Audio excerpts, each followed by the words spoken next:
Nyesom Wike, our FCT minister, is requesting for an approval of 61 billion naira supplementary budget to enable him work in the FCT, even as the National Assembly is trying to pass the bill of 27.5 trillion naira coming from the federal government, of which the FCT is also captured in there. So he owns a supplementary budget of 61 billion naira.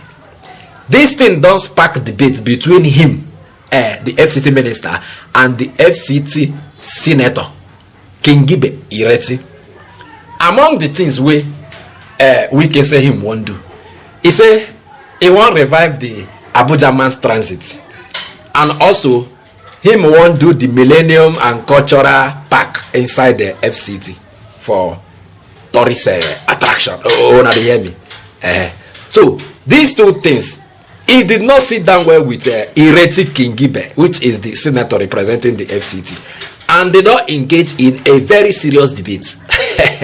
Now that debate has make a carry on given, and so that ona go see as they are to take debates and who win.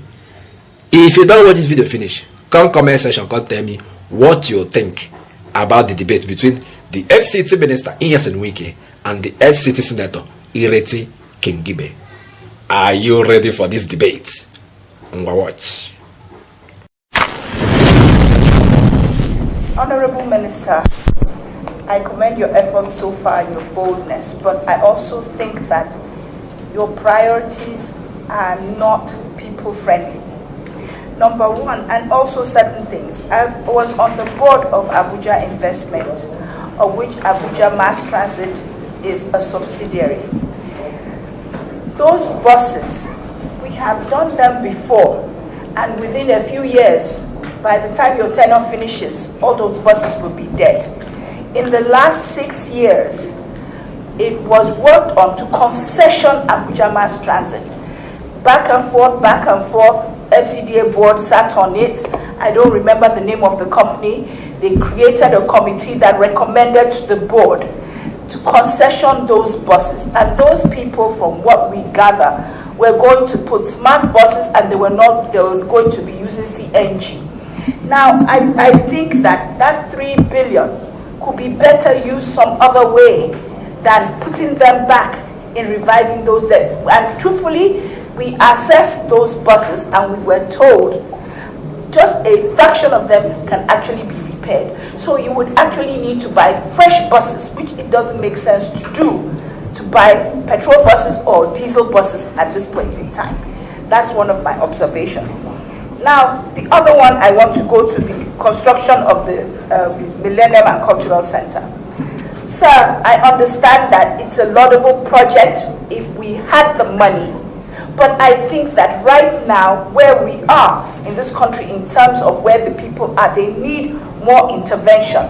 When these projects are seen being built, it just does not sit well with them because they don't benefit from it. They just see it as things we, the elites, do for our own self-aggrandizement or satisfaction or whatever.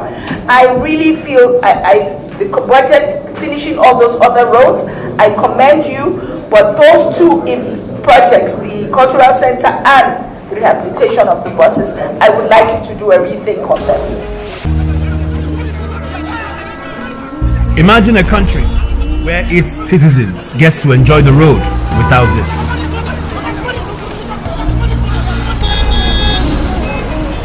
Imagine a country where unprecedented fuel scarcity does not cause panic at the filling station.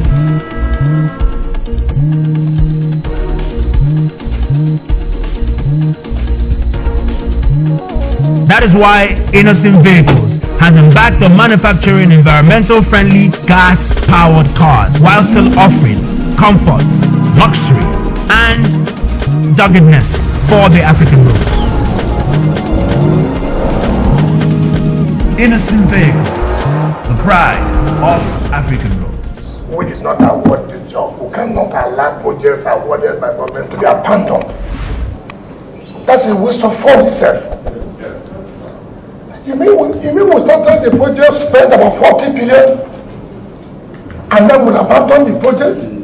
That is not a priority. cultural center, for tourism, for even our own children to go and see. Most of us will travel overseas and go to the museum, cultural center, oh, look at how this is, look at what this is. I think that is a priority for this country. It is a priority. And it's a revenue source for the country. It's a revenue source for the country. I do not, with all due respect, I do not agree that this is not a priority. If we can spend, if we will go and spend 40 billion naira starting a project, then midway, we come back to abandon that is not a priority. That is not correct. It's not only rich people that will go and visit those areas. It's not correct. You take school children to go and see the area. Some of them want to tell their parents, we want to go there and see this and look at this. And anything that will create money for government cannot be something that is not a priority. Two, you talk about buses. I want to also inform. See, government has a responsibility. If you want us first to say concession, people ask, yes, you can do concession, or you can allow PPP, have an arrangement of PPP. But before that, what have you done? The mere fact that the administration that you failed yesterday does not mean that this one we are in charge will fail. I have that capacity that it will work.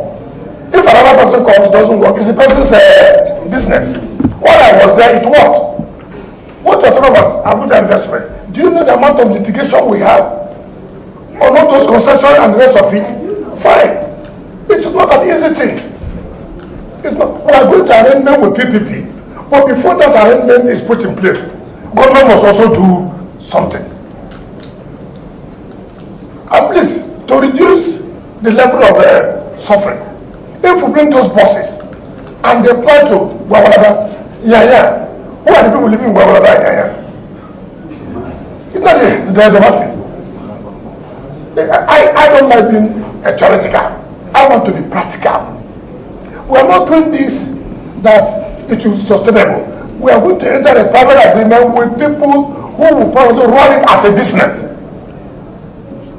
But at the interim level, you have to do something. We say we are going to remove Kekenapep, those, what do you call it, Asokora and the rest of them. How do you remove them when there's no other alternative? You will provide alternative first, then move them out. All our proposals cannot be enough, but we must do something before the private-public partnership succeed. It's not an easy thing. How many people, before even the private people come, most of them look at the profit. Nobody will come and run it if it's not going to make enough money. There are people who are visiting to us about CNG, this and that. We're going to enter into all those things. But for now, you are entering to a Christmas period. What will happen? So we have all these considerations. So I think that for now, all we are doing, we think that it's for the interest of the residents.